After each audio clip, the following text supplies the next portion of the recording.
Mati hidup Tuhan yang atur. Amin. Itu soal iman. Yang iman kasih tahu otak. Otak. Yo, kau tahu kau tidak? Kenapa? Mati hidup Tuhan yang atur. Jadi otak tolong kasih tahu kaki. Kalau ada trek lewat ikut sebelah kencang, jangan lompat ke tengah. Ada bagian kita. Ada masa depan dalam tangan Tuhan. Amin. Saudara percaya Tuhan menyiapkan masa depan bagi anak-anakmu? Amin. Amin. Saya juga aminkan. Oma. Tapi bukan Tuhan yang antar itu anak ke sekolah. Siapa yang antar? Orang tua. Atau siapa di antara kita yang karena terlalu sibuk di Surabaya, pagi-pagi dia berdoa, Tuhan, saya sibuk. Jadi tolong jemput anak-anak. Tuhan yang jemput, pulang kita menangis. Tiba-tiba ada satu barang tertulis, segenap majelis dan jemaat GPIB Peniel Surabaya mengucapkan, oh tahu juga. Ada bagian kita. Amin. Supaya kerjakan.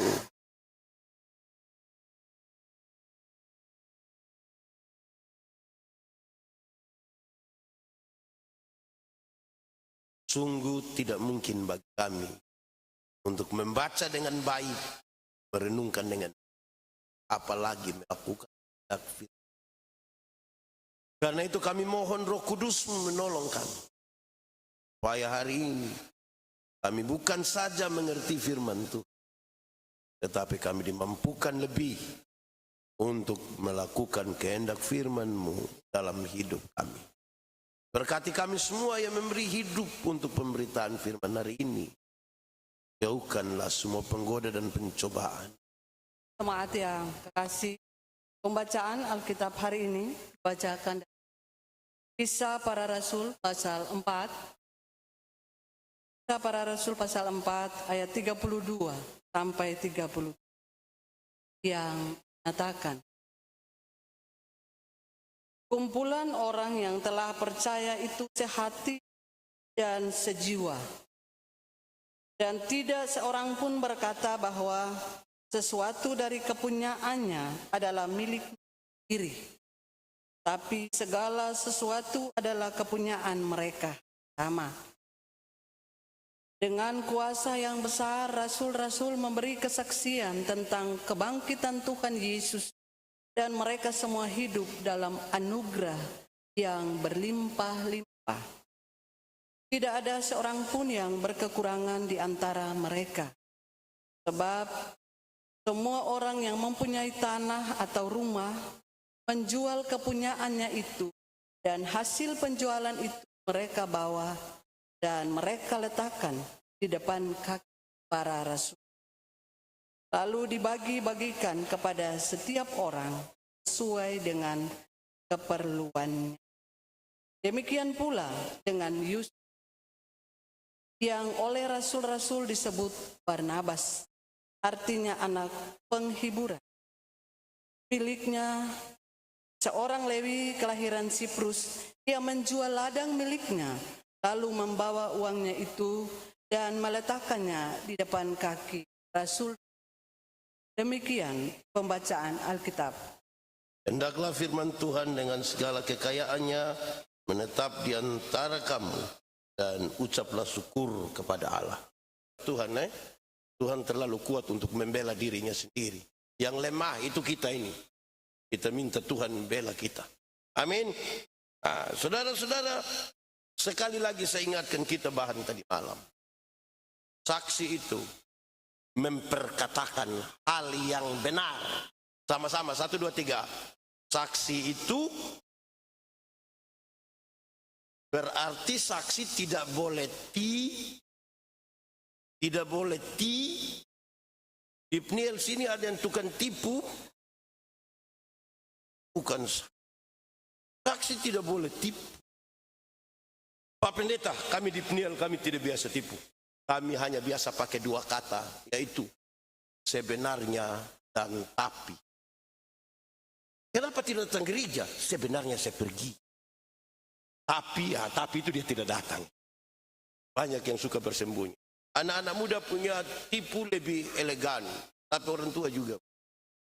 Kalau ada acara terus kita tanya, posisi, coba, posisi, tahu juga. Yang tadi OTW dari Kupang mungkin, tidak sampai-sampai. Tipu itu, memperkatakan hal yang, saya mau tanya, tipu boleh atau tidak? Tipu boleh atau tidak? Kalau untuk kebaikan tipu sedikit boleh? Boleh kok tidak? Tidak boleh. Tidak ada tipu untuk kebaikan. Tipu itu tipu. Satu tipu melahirkan tipu baru.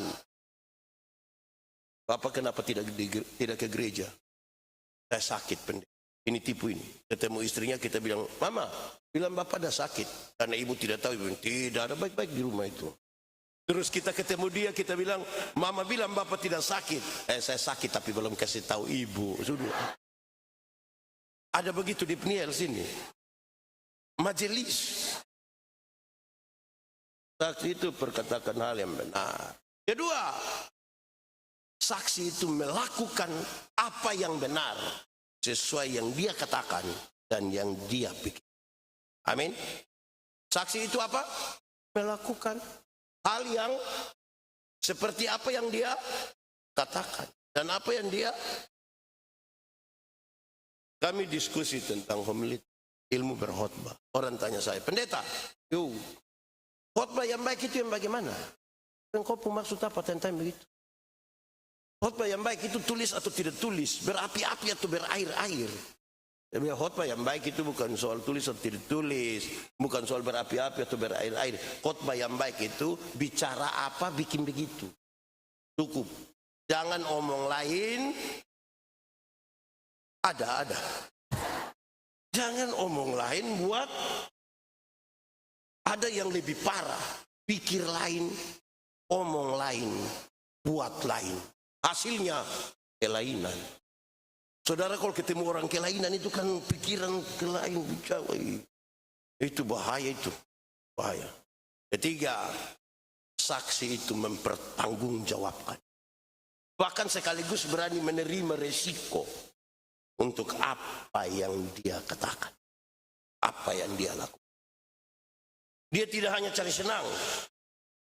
Dia tidak hanya cari yang baik.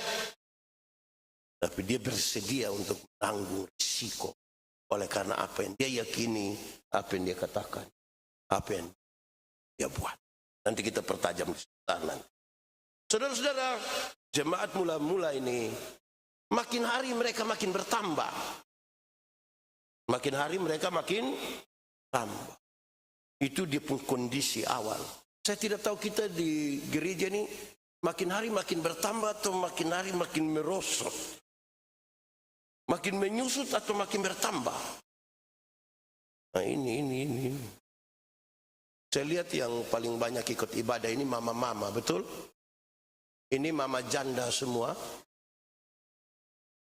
Atau ada suami? Ada. Di mana itu? Itu juga penting. Kasih tahu suami, ada kerja-kerja tapi jangan lupa ibadah. Jangan. Ini latihan jasmani itu baik tapi terbatas. Sementara ibadah itu mengandung janji. Baik untuk hidup hari ini maupun untuk kehidupan di zaman yang akan datang. Jadi suruh ibadah. Karena saya bicara di mana-mana, saya kasih tahu. Nanti sudah umur 50. Itu cantik atau tidak cantik sudah tidak penting lagi dalam. Tidak bisa disembunyikan di balik lipstik dan bedak lagi. Waktu masih 20, 30 itu kita rasa ini kencang, kinclong. 50 melele ini. Ya ini kita mau apa ini? Betul kok tidak? Ya, satu teman, satu masih SMA, dia tato. Guns N' Roses punya lambang yang orang pangku kaki. Woi, gagah, bagus. Itu kulit bagus, tinta bagus. SMA, umur 17 tahun. Waktu baru umur 43 tahun dia sakit. Saya pergi lihat dia itu, saya juga sedih. Itu tato itu bukan seperti orang pangku kaki. Seperti orang menyembah begini. Dia menurun. Tidak bisa. Berat. Saudara mungkin tato pertama itu mawar merah. 50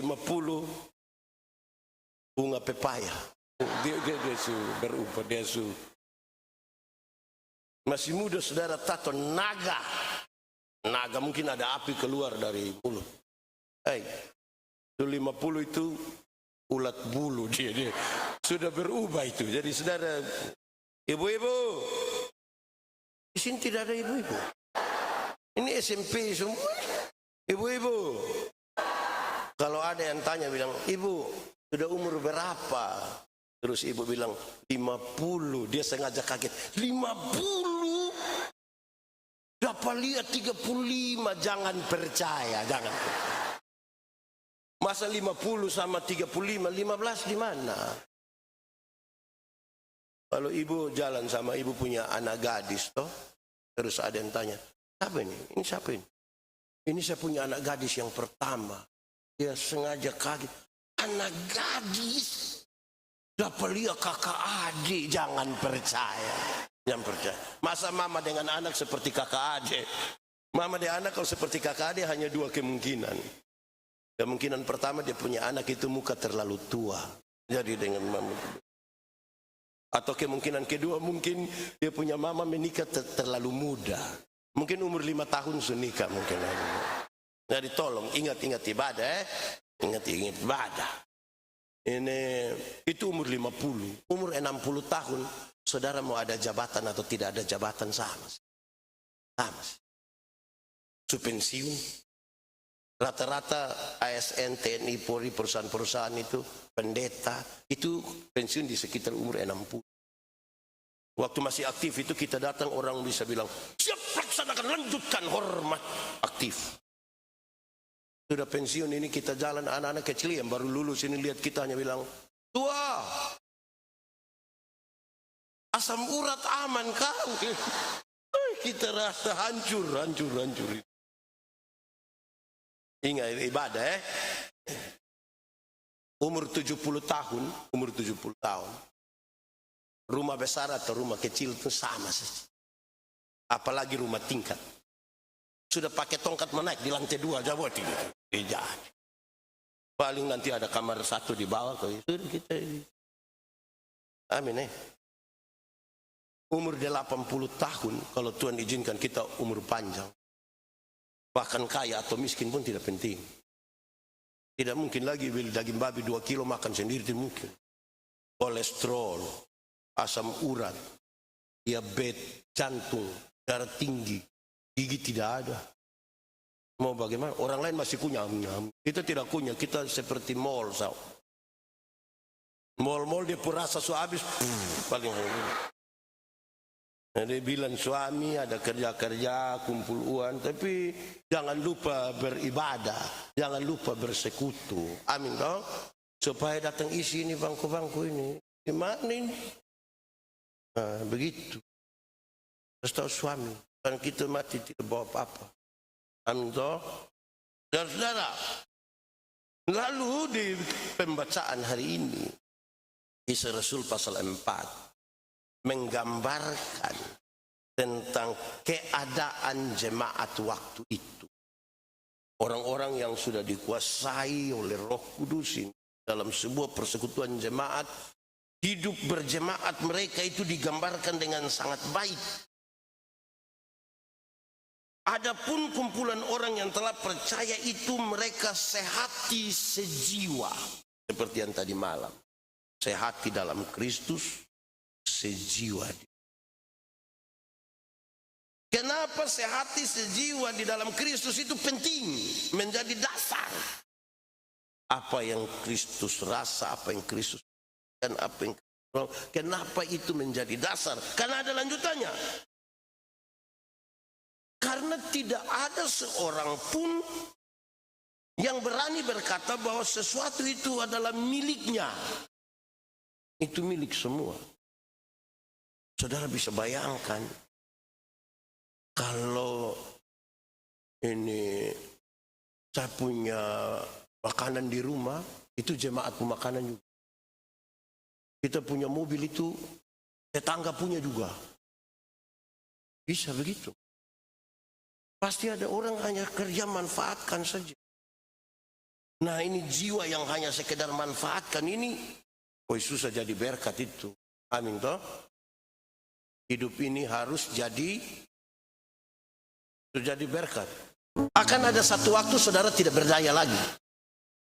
Mungkin karena sudah tua, mungkin karena kecelakaan, mungkin karena sakit. Tapi waktu bicara tentang namamu, orang bilang, itu orang begitu. Jangan dari berdaya sampai tidak berdaya, tidak pernah jadi apa-apa. Hanya jadi beban. Lama-lama dia baru muncul, orang bilang, beban. Mari kita memberi aplaus kepada beban. Hidup ini jadi berkat. Tidak ada milik mereka sendiri. Kepunyaan mereka itu adalah kepunyaan bersama. Saya ingat di satu hari raya, ada di tempat tertentu, saya kira berita ini saudara tahu. Ada di satu tempat, taruh sembako di situ, ada telur, minyak goreng, ada beras, ada apa-apa. Terus ada tulisan besar-besar di situ bilang begini, ambil seperlunya dan bayar seikhlasnya. Ambil seperlunya, bayar. Saya rasa itu berat. Saudara bisa ambil telur seperlunya, atau siap memang untuk 14 hari ke depan. Bayar seikhlasnya. Ini hatimu. Amin toh, ini dalam kehidupan bersama. Ada satu lapak tempat jual pepaya di antara Poso dan Tentena. Itu lapak itu menarik sekali.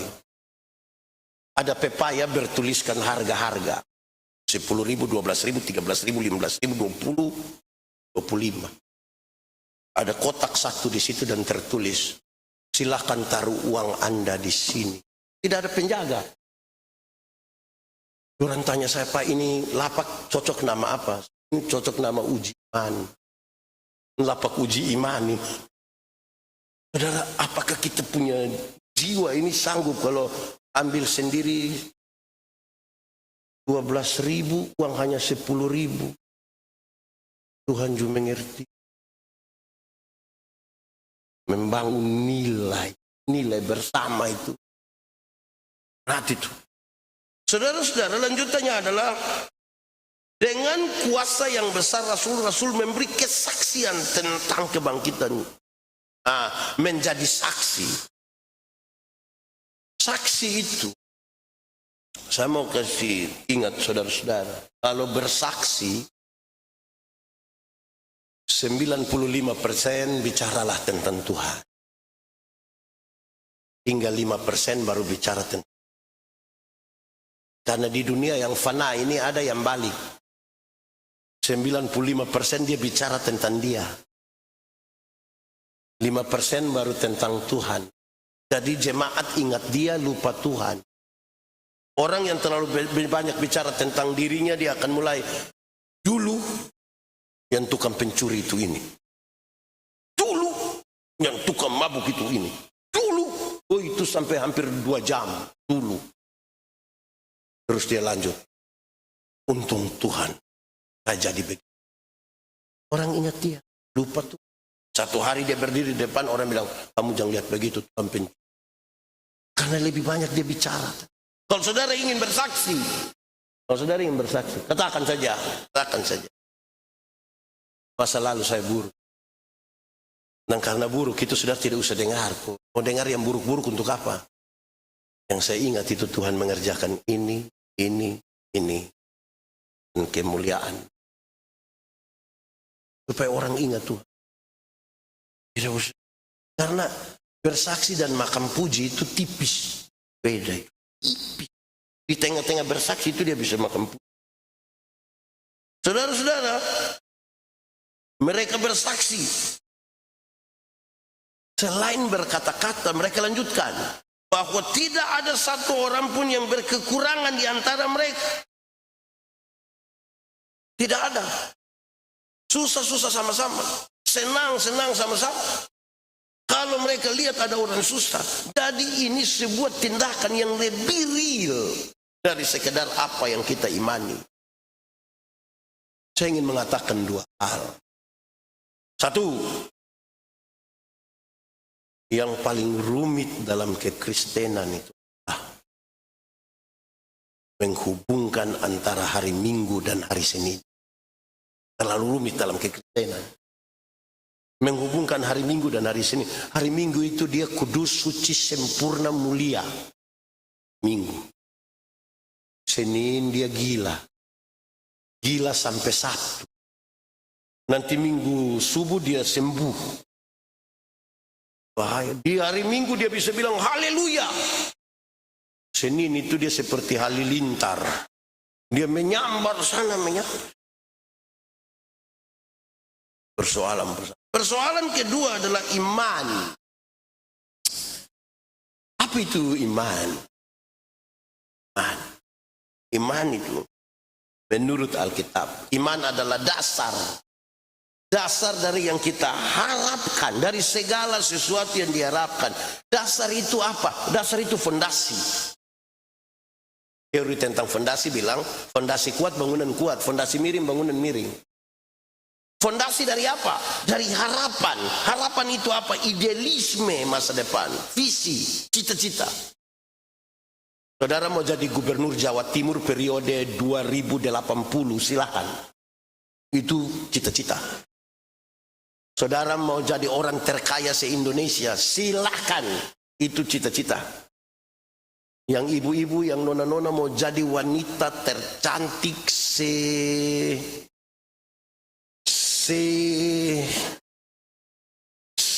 CRT, silakan. Silakan. Tapi yang menjadi soal adalah di atas fondasi apa saudara membangun harapan itu. Karena orang yang tidak percaya kepada Kristus, dia mau jadi gubernur Jawa Timur periode 2000, dia juga ingin menjadi orang terkaya se-Indonesia. Dan mungkin dia juga kalau perempuan dia mau jadi wanita tercantik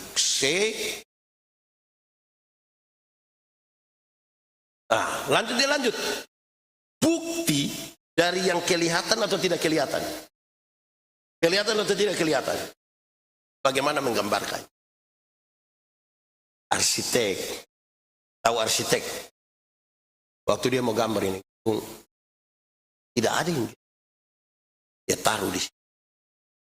Menghadap mana? Pintu di mana? Jendela di mana? Tangga di mana? Ada berapa ruangan? Ada balkon atau tidak? Setelah dia taruh di sini, tidak kelihatan. Baru dia gambar di satu kertas. Dari satu kertas itu orang mulai membangun. Setelah jadi bangunan ini, orang datang foto-foto banyak-banyak. Saya mau tanya, yang banyak-banyak foto tahu kekuatan-kekuatan dari gedung ini? Siapa yang gambar? Siapa yang tahu? Yang gambar. Dan Alkitab bilang, kamu adalah gambar. Jadi tahu memang kita punya kekuatan, kelemahan di mana. Pada saat kita bisa menyangkali Tuhan yang itu bicara tentang hal yang teknis, cita-cita, sukses itu. Sudah ada ini. Tuhan yang Maha Kuasa itu berikan kepada kita iman dalam persoalan kita mau buat dia sesuatu dengan nyata yang real, yang teknis. Tapi kita tahu sukses itu orang yang tahu dia datang dari mana, mau pergi ke mana, dan dengan cara apa disampaikan. Asal, proses, tujuan. Kalau ada orang proses bagus, tujuan ada, tapi kalau tidak tahu asal, ini orang bisa lupa diri. Proses tidak ada, tahu asal, ada tujuan, ini orang ini gila. Tidak ada proses tuh. Saya tiba-tiba ada yang kasih uang 2 miliar. Pak Pendeta, ini 2 miliar tolong kasih habis kira-kira 1 minggu di Singapura. Saya langsung gila, saya yakin saya gila. Karena ini tidak pernah siap, tiba-tiba orang kasih. Proses. Kalau orang tahu diri, proses ada, tapi tidak ada tujuan, ikut arah angin. Tidak punya arah. Tetapi sekaligus ini adalah kerjasama. Kerjasama antara siapa? Kerjasama antara manusia dengan Tuhan. Bagian kita laksanakan maksimal. Selebihnya itu bagian Tuhan. Amin.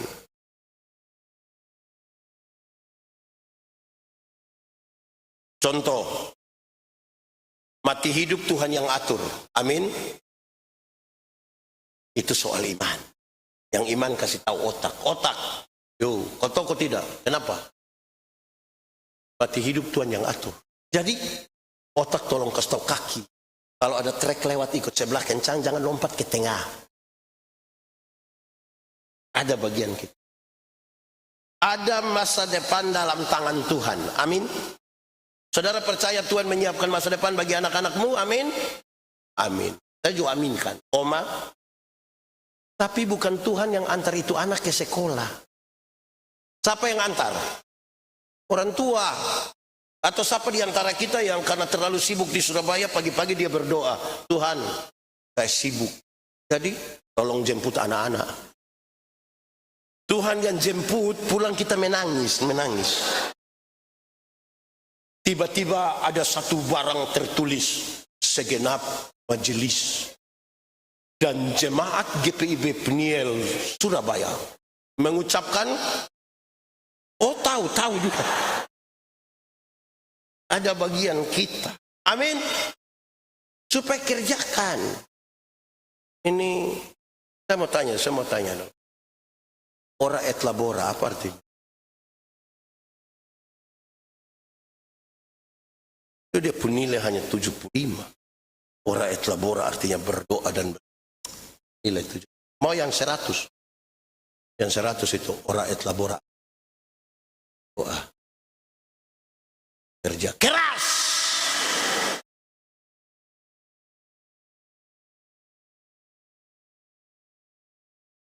Sudah tahu arti kata ora et labora? Artinya jangan balik doanya yang keras-keras. Kehabisan tenaga, kerja lemah-lemah. Tradisi doa makan orang kita ini. Tidak tahu siapa yang ada. Tapi seringkali orang doa makan itu ada 3 kalimat yang dia pakai. 1, Tuhan, terima kasih untuk berkat ini. Betul? Kedua, Tuhan berkati mereka yang telah menyiapkannya bagi. Betul? Nah, yang ketiga ini dia masalah. Tuhan berkatilah orang-orang susah di mana-mana. Pak Pendeta, doa untuk orang susah salah.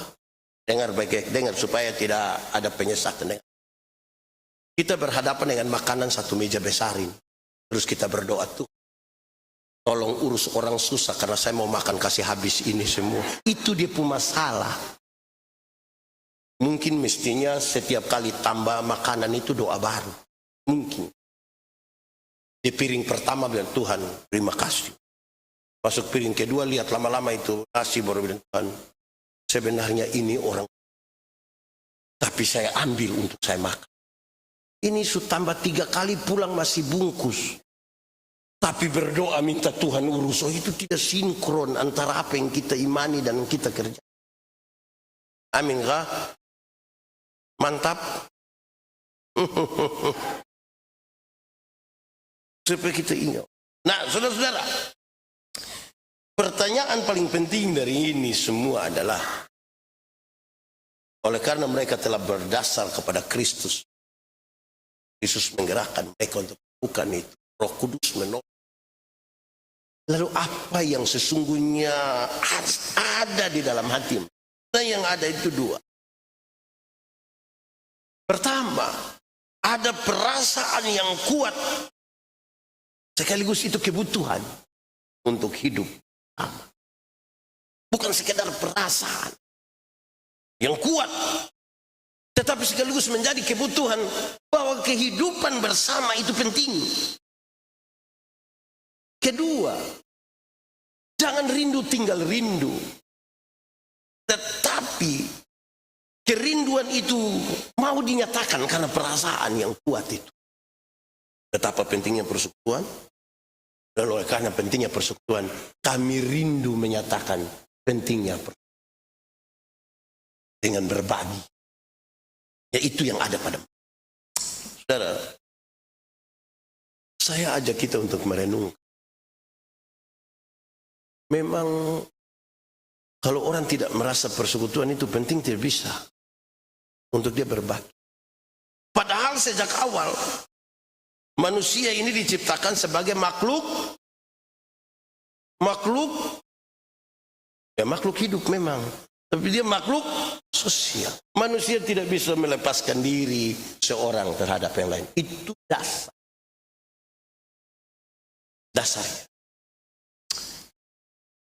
Siapa yang tidak mau hidup bersama itu salah. Saya kasih contoh. Dulu ada seorang sahabat saya, dia belum menikah. Dia datang lihat kami bertengkar sedikit dengan istri. Dia bilang, masa bertengkar? Orang seperti saya tidak pernah bertengkar dengan siapapun. Dia bilang, iya, karena engkau hidup di hutan. Engkau tinggal sendiri di hutan, pohon mana mau kasih tersinggung engkau? Tapi kalau kita hidup bersama-sama istri, anak itu, aduh. Kita punya hidup ini kan naik turun, dia punya mood itu. Pagi-pagi bisa istri bangun, bilang, "Salam semua, apa kabar? Cantik-cantik, ganteng-ganteng semua." Pagi. Belum tentu besok.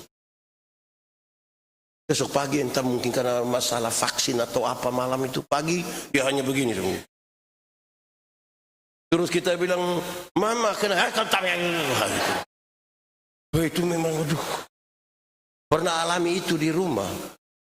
Oh. Bapak-bapak kok serius sekali. Saudara, dengar. Saya lanjut. Kita ini ada nama atau tidak? Kita punya nama ini sebenarnya untuk siapa? Untuk kita dan orang. Karena tidak ada orang memanggil namanya sendiri. Atau siapa di antara kita yang pas mau makan dia bilang, "Yandi, makan." Kita punya nama ini supaya orang lain juga memanggil. Betul atau tidak? Kita ini makan atau tidak? Saudara tidak makan. Oh, makan juga. Kita makan ini sebenarnya untuk siapa? Untuk kita dan orang lain. Bagaimana saya makan untuk orang lain? Dengar. Kami suami ini kalau istri sakit dan tidak mau makan, suami akan bilang, "Mama." Dia bilang, "Makan." Dia bilang, "Tidak bisa, mulut pahit." "Mama, makan." Nanti kalau suami sudah kehabisan kata-kata, suaminya bilang, "Mama, tolong makan karena anak-anak masih kecil." Langsung tambah dia, langsung. Dia juga tidak mau ini anak ada mama baru kan. Makan saja untuk orang. Kita ini pakai pakaian atau tidak kita ini? Kita pakai pakaian sebenarnya untuk siapa? Untuk kita dan orang lain. Untuk kita ini maksudnya supaya tidak kedinginan, tutup supaya jangan terbakar kulit toh. Yang sudah skincare lagi baru lain, leher lain lagi. Ya memang muka dan leher lain, masa muka sama leher tidak. Untuk orang lain itu maksudnya begini. Saudara lihat kalau kita sendiri kita tidak pakai pakaian juga tidak apa-apa. Kita sendiri saja di dunia tidak ada orang. Tapi karena ada orang lain itulah kita pakai pakaian. Supaya orang ketemu kita dia tidak kita tidak hidup. Satu hari dalam kehidupan bersama, dalam kehidupan sosial, dalam khotbah di bukit, seolah-olah ada pertanyaan. Jadi yang benar itu apa? Dalam kehidupan sosial, yang benar itu apa? Kalau saya dramatisirkan, seolah-olah Yesus bilang, "Tanya kau sendiri." Maksudnya, apapun juga yang kamu orang perbuat kepadamu, perbuatlah juga kepada orang. Kalau engkau ingin disayang, sayang orang. Kalau engkau ingin dihargai, jadi seolah-olah mau dunia baik. Tanya kita pun diri, apa yang kau mau? Apa kau diri itu mau apa? Apa yang? Dari itu sekarang mari kita lihat persekutuan. Saya ingat saudara-saudara, satu hari dalam sebuah acara, orang hadir, saya khotbah. Sebelum khotbah itu ada kesaksian. Ada ibu-ibu bangun bilang, antara tidur dan tidak tidur satu hari saya dibawa oleh malaikat ke surga.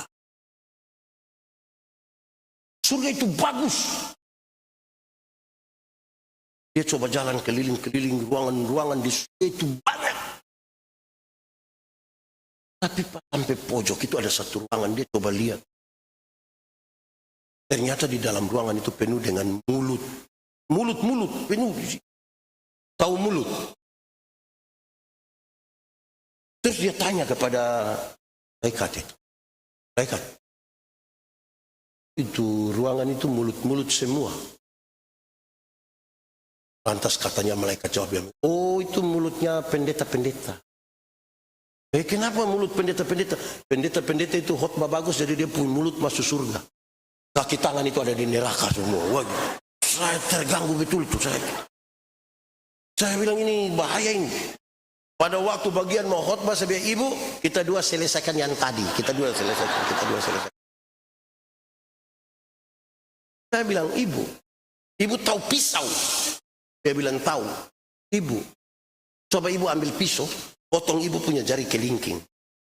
Sudah luka dan berdarah, coba ibu bilang, rasa kau. Dia bilang tidak bisa. Nah itu. Alkitab bilang kita satu tubuh. Mata karena dia mata, dia tidak lebih penting dari telinga. Kaki tidak lebih penting dari tangan. Semua penting. Amin. Siapa yang malam-malam perut sakit mau pergi ke WC, lantas kaki bilang di perut. Perut, maaf. Pergi sendiri. Bisa. Betul atau tidak? Alkitab bilang, kalau tangan terluka, mata menangis. Dan kalau mata menangis, tangan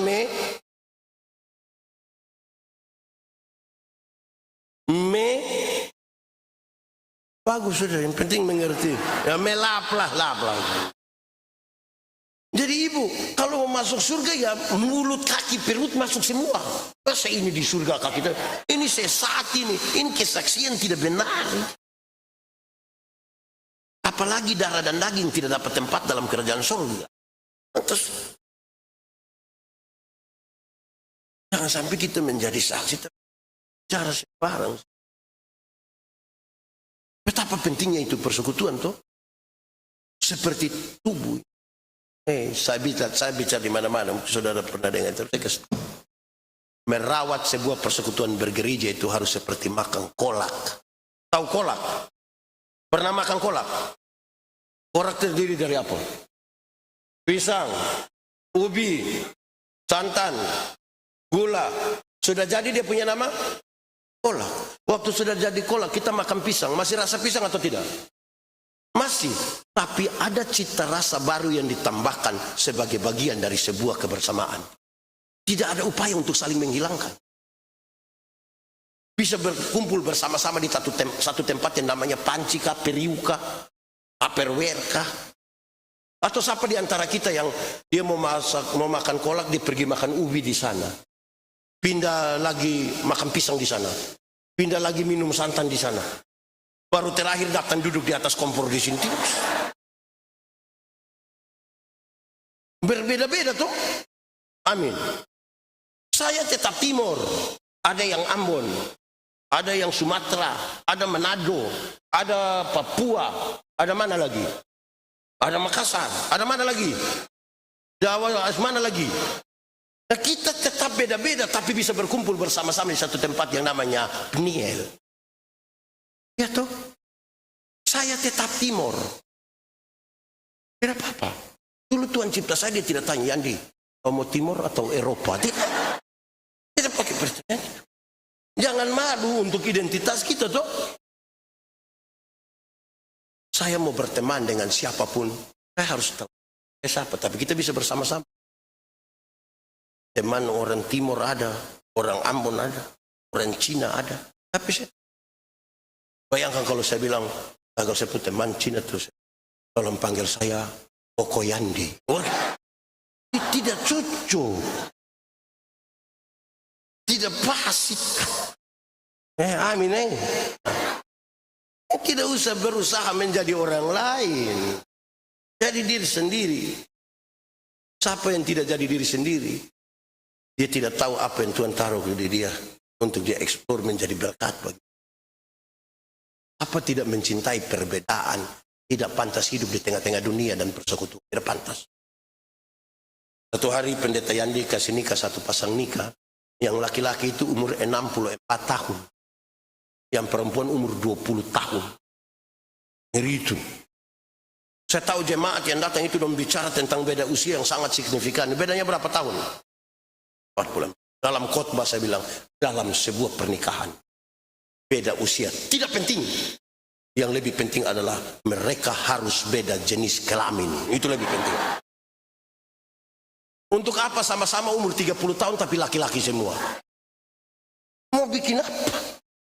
Pakai bahasa Kupang bilang, doang hanya bakorek-bakorek saja. Jadi perbedaan itu ada. Betul toh? Lihat, ini paduan suara tadi itu. Kan yang harus dia jaga tuh harmonisasi tuh berbeda. Ada sopran, ada apa lagi? Alto, ada apa lagi? Ada apa lagi? Ada yang pemalas latihan juga kan? Tapi kita tetap menjaga. Jaga. Do, mi, sol, do. Ibu biar sopran juga ibu tidak bisa. Ibu tidak bisa ibu tahan. Karena kita dalam persekutuan. Hendaklah engkau saling mendengar. Banyak orang di dalam jemaat ini, dia omong semua orang dengar. Tapi orang omong dia tidak mau dengar. Sehat ini. Ada begitu di dunia. Laki-laki atau perempuan? Ada di sini. Coba tunjuk, coba. Ya. Tadi sudah perbedaan. Saudara, jangan rawat persekutuan itu seperti minum kopi. Tahu kopi? Pernah minum kopi? Kopi terdiri dari apa?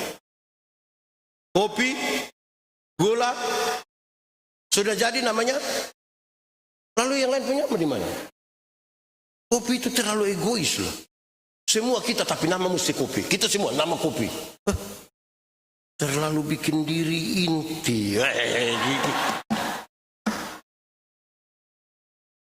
Saudara tahu tembok. Tahu tembok? Saya rasa saudara ragu sekali dengan tembok. Saudara tahu tembok? Pernah lihat tembok? Mana itu tembok? Oh itu. Tembok terdiri dari apa?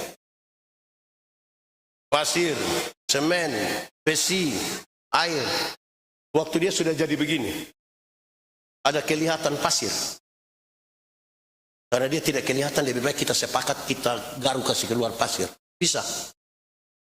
Dalam sebuah persekutuan, mungkin saudara tidak kelihatan. Tapi bukan berarti saudara tidak penting dalam persekutuan. Dalam sebuah persekutuan, saudara mungkin kelihatan karena badan besar. Tapi bukan berarti orang lain tidak penting dalam persekutuan. Amin. Kita semua penting. Ada pendeta satu mau pergi perjamuan di kampung. Dia bawa ban pecah. Terus atau bang. Waduh, ini bagaimana mau perjamuan ban pecah. 10 meter ke depan itu ada orang tambal ban. Adek. Cepat adek. 2 menit lagi dia bilang, cepat tadi. Orang tunggu saya mau perjamuan. 2 menit lagi dia bilang, cepat. Ini anak kerja cepat-cepat terus Dia kasih, sudah. Beliau bayar. Baru jalan 10 meter, pecah lagi tuh ban. Pendeta marah. Kau kerja bagaimana? Ini kau kira saya pun pekerjaan ini sama seperti kau ini. Orang ada tunggu saya di sana. Ini anak bilang, pendeta. Pendeta punya pekerjaan saya yang penting. Yang saya pun tidak penting. Saya pun tidak penting. Saya pun ini tidak penting. Makanya Pak punya ban itu pecah terus. Duduk diam-diam di situ biar saya kerja dulu. Lupa.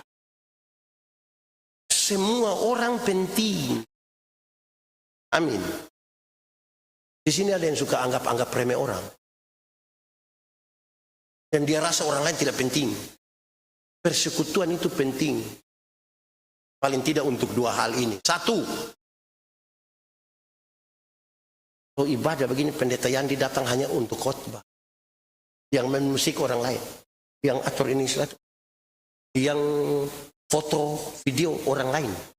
Betul atau tidak? Bayangkan kalau pendeta Yandi datang khotbah-khotbah, dia turun, dia pergi main musik, dia pindah lagi, dia foto di sana, dia pindah. Wah, bisa gila itu pendeta.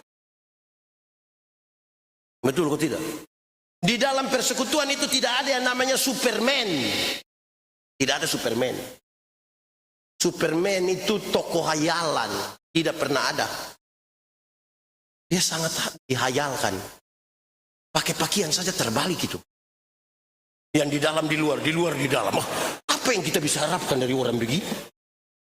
Di gereja itu yang ada super team. Sama-sama, 1, 2, 3. Terus tahu yang di sebelah, 1, 2, 3. Paling tidak itu satu. Yang kedua, saudara tahu kenapa persekutuan itu penting? Karena pintar itu terbatas. Supaya kita butuh orang lain.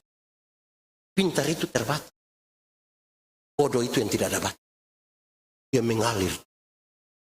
Makanya di kampung itu kalau ada orang terlalu bodoh, kita kau bodoh, ukur-ukur sedikit. Jangan itu bodoh, kau bawa semua. Pintar itu terbatas. Dan Tuhan sudah tahu manusia yang terbatas. Ibu ini tidak bisa bikin semua.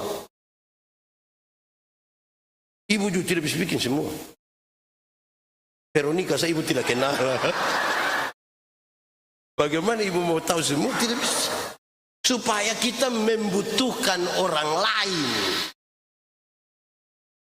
Supaya kita tahu bahwa kita butuh orang. Nah, karena butuh orang itu kehidupan dalam persekutuan datang, ketemu sahabat saudara yang sama-sama kita saling butuh. Salam.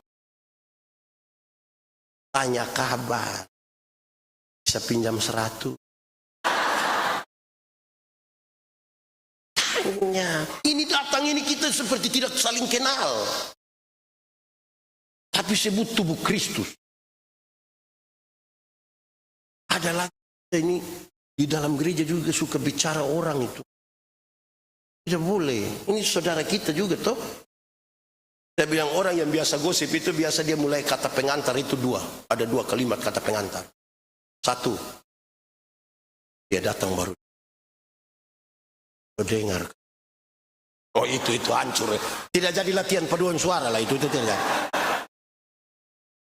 Atau yang kedua dia datang dengan santun sekali dia bilang begini. Bukan kita mau orang. Padahal yang kita bicara, kita boleh. Ya, ini dalam gereja ini, kalau kita tidak jaga baik-baik itu. Laki-laki itu melihat perempuan, tapi perempuan itu melihat perempuan. Kami bapak-bapak ini, suami-suami laki-laki, kalau duduk sama-sama ada perempuan cantik satu masuk, terempak bisa kami punya kepala begini. Tapi kalau istri ada di sebelah dan lihat begitu akan jadi masalah perempuan cantik itu masuk, kami punya kepala tetap saja. Hanya mata yang pindah. Laki-laki lihat perempuan. Tapi perempuan itu melihat perempuan. Ibu-ibu, nona-nona ini kalau duduk sama-sama ada perempuan cantik, laki-laki ganteng masuk, dia biasa-biasa.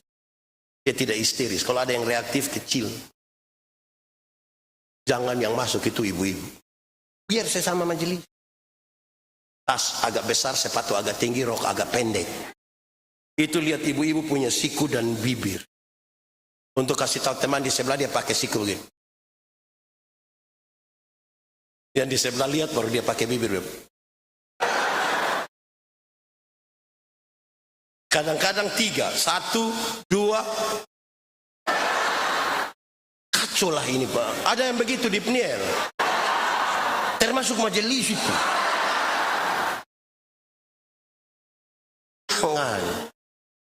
Jangan. Kita mesti jaga. Kita ini satu tubuh toh. Saling menjaga, saling merawat. Menegur kesalahan, saling membantu. Tidak usah jual tanah semua. Untuk apa? Karena di Alkitab itu ada yang sifatnya ajaran, ada yang informasi. Tidak perlu semua informasi kita pakai. Ini Tuhan Yesus dibaptis di sungai. Itu informasi. Tidak usah pinjam uang di koperasi hanya untuk pergi kok. Apalagi situasi lagi tidak terlalu aman, toh tidak usah. Iya, Salomo punya istri 700, gundik 300. Informasi, 700 tambah 300. Saya yakin nama separuh dia tidak kenal itu. Mungkin itu orang sudah lewat, nama siapa lagi kau, nama siapa? Satu hari kalau dia dengan satu orang dari istri-istrinya, maka dia butuh kurang lebih 3 tahun. Baru putar kembali sampai orang pertama. Itu dia sampai itu pemilu berikut. Tapi kalau Alkitab bilang dia punya 700 sisen 300 gundik, itu informasi. Jangan sampai ada yang mau kawin 2, dia bilang kenapa Salomo boleh 700? Kita baru mau 2, kamu marah-marah lagi.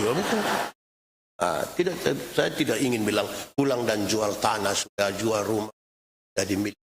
Apalagi tanah masih sertifikat di bank. Jangan. Tuhan mau itu adalah kita sehati, penanggung bagi orang-orang yang ditebus oleh Tuhan. Tunjukkanlah kehidupan, saksi kehidupan.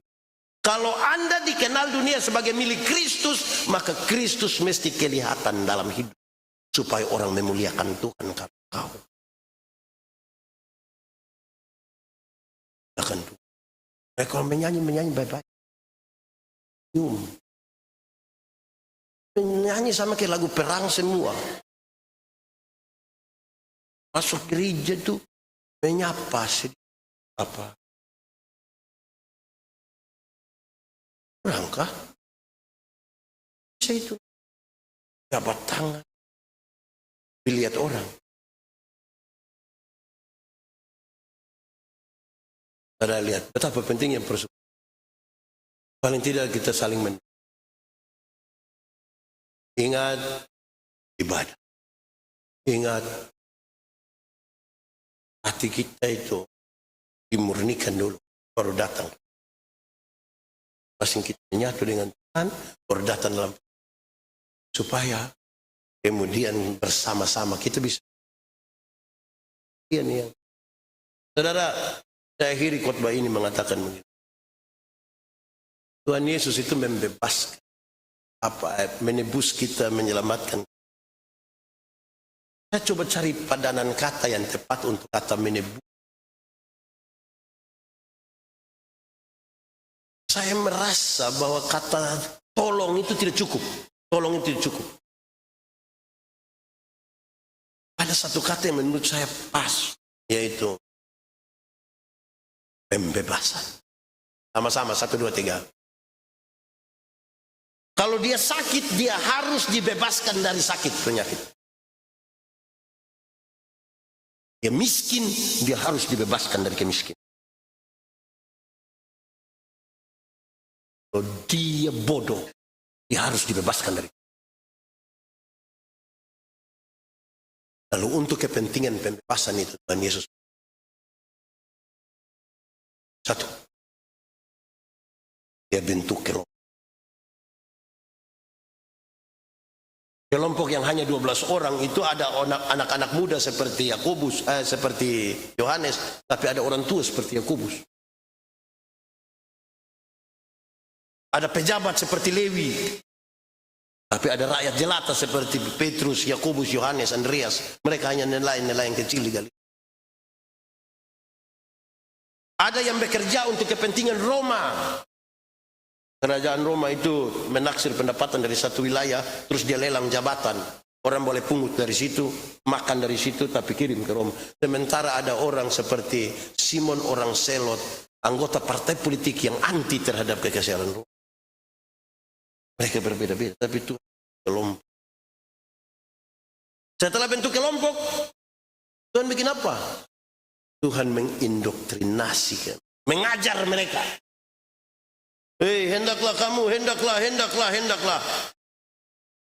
Mengajar, kasih kuat orang, membangun visi bersama. Visi bersama. Ya. Nah. Dia bangun visi bersama. Ketiga, dia turun dan berjumpa dengan mereka yang sakit. Bisa. Ribuan orang pengikut Yesus itu, orang-orang yang hampir putus harapan. Yesus berjumpa dengan mereka, real. 4. Tuhan Yesus mengkritisi semua ibadah Yahudi yang hanya berpusat di Bait Allah. Kalau kamu datang bawa persembahan, tapi kalau teringat saudaramu ada berbuat salah, pulang perbaiki dulu kamu hubungan baru bawa persembahan dan sini. Kalau tidak ibadahmu menjadi palsu. Jangan pisahkan ibadah dalam kehidupan hari-hari. Ibadah ini seperti pom bensin itu. Kita datang isi BBM. Berapa? Isi. Pergi kerja, datang isi lagi. Makin banyak kerja, makin butuh isi. Jangan 1 tahun dia datang isi 2 kali. Itu rusak itu mobil. Yang 1 tahun hanya isi 2 kali. Natal dan Tahun Baru tidak mungkin ibu, karena dia sudah mabuk dari 31 malam itu. Dia tidak bisa ikut yang tahun baru. Natal dan Paskah. Makanya namanya jemaat napas. Natal, Paskah. Karena Natal 1 kali, Paskah 1 kali, singkatan tambah panjang. Napas 1-1. Saya heran, ada orang terlalu pemalas gereja. Ada yang bangga-bangga bilang ke saya begini, Pak Pendeta, saya dulu itu baptis Sidi nikah di 1 hari, Pak. Saya bilang, kau bangga? Bangga dengan baptis Sidi nikah 1 hari, kenapa tidak tambah dengan pemakaman? Supaya baptis Sidi nikah sekaligus kita. Kalau sesuatu itu penting dalam hidup kita, mau sesulit apapun, tetap kita cari jalan. Tapi kalau sesuatu kita rasa tidak penting, mau segampang apapun, lebih banyak kita cari Allah. Yesus mengkritik. Tapi yang kelima, yang terakhir, ini puncak adalah dia mengorbankan diri, bahkan sampai titik darah terakhir, untuk pembebasan. Sampai mengorbankan. Ini yang kemudian menjadi roh dalam persekutuan berjemaat. Untuk orang hidup dalam persekutuan, mau diajar, berjumpa dengan masyarakat, dengan jemaat yang betul-betul mengkritisi semua ibadah yang hanya liturgis. Tidak salah ibadah liturgis. Ibadah itu kan ada ibadah liturgis dan ibadah raya kehidupan. Jangan kita sukses di ibadah liturgis tapi gagal dalam ibadah-ibadah kehidupan.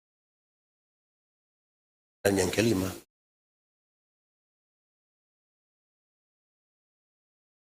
Tuhan memberkati kita. Kita tunduk kepala. Angkat hati kita kepada Tuhan. Firman Tuhan berkata, kalau kamu dengar suaranya, jangan keraskan hatimu. Berkomitmenlah untuk sesuatu dalam nama Tuhan. Terpujilah Tuhan. Amin.